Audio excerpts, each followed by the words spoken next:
I think we're making progress towards achieving those. Of course, there are some which we're achieving quicker than others. But we have now started to learn how to work in partnership, because I think that is the real message.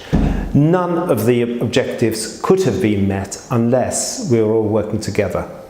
And certainly there are some real examples of how we work with voluntary agencies and different parts of government as well to try to achieve the same aim. This isn't going to be easy. None of this is going to be easy. But I think compared to where we started, we're doing reasonably well. And now's the time to really start thinking of the next phase, perhaps.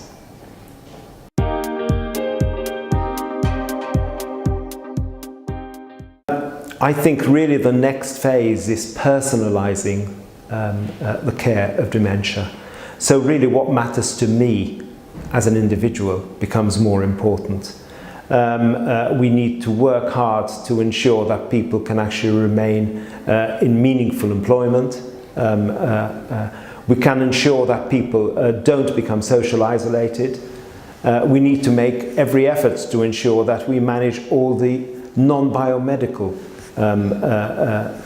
contributions to people's lives. In other words, making sure people have companions, making sure people wake up in the morning to do something, ensuring we manage also non-communicable diseases, other diseases people can suffer from, diabetes or hypertension. We need to manage those better and not stop treating people once they have dementia. People can live a good life with dementia, and I think that's what we need to demonstrate.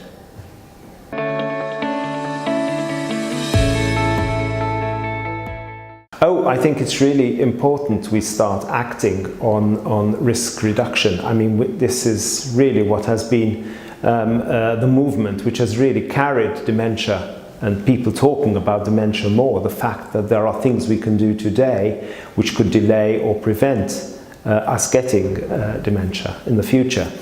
The Lancet study is useful because it provides evidence around associations. In some cases, it doesn't quite provide the evidence yet, in other words, causation. We don't know that the loss of something causes something else, but we know there is a very strong association. We clearly need to do more work around that, but the quicker we start to make these changes, the quicker we'll reap the benefit. We do have some evidence already that the rates of dementia are actually going down, or rather not going up as much as we thought they would. And we think that's related to people actually looking after themselves a little bit better.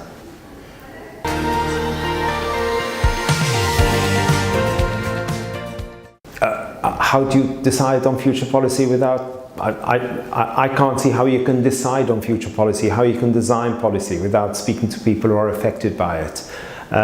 We don't live in a world where 3 people in a room decide on the future of the rest of us. This is something we have to learn from each other, we have to talk to each other, and this is absolutely essential.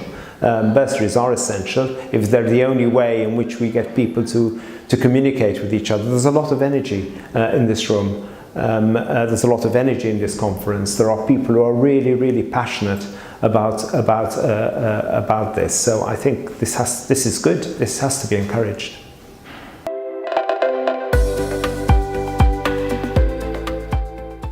And what inspires me is that people remain as passionate as they have been. What inspires me is the fact that I feel the movement is gaining strength. I think we're getting to where we are becoming unstoppable in actually achieving the changes we need to. We have a way to go, but when I compare to where we were a few years ago, I'm very, very much encouraged.